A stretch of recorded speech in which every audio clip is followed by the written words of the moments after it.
Good morning. Today I wanted to just give a quick primer about the difference between stress and pressure.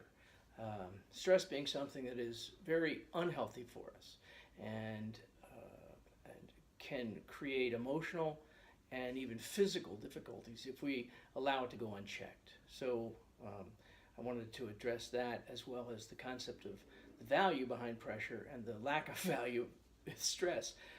Pressure is something that is different. Pressure is what moves us to behave at our optimal levels of performance.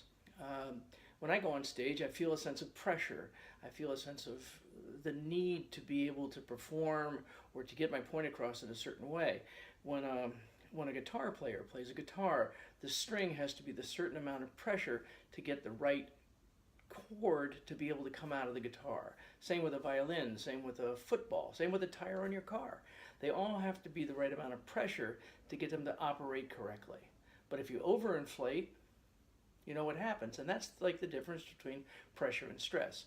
And as a simple primer to be able to understand where you might be in that pressure and stress is to think about a wave if you can, because that's the easiest example I can think of. When I was a kid, we used to ride waves into the beach, and you could always know when you were going to catch your wave because you could feel it, and it was at a point where the wave took over and then carried you on into the beach. And that's the difference between pressure and stress, or a negative emotion that begins to build up and then take over.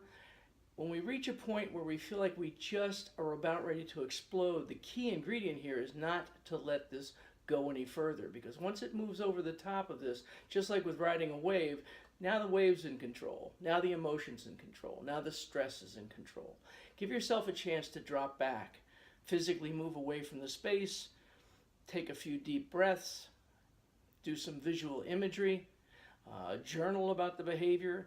There are a number of ways that you can negate or at least minimize the type of pressure or negative emotions that you're feeling that will help you be able to deal with stress more effectively and realize that pressure is not something we're trying to get rid of, but something that we're trying to optimize. Have a great week.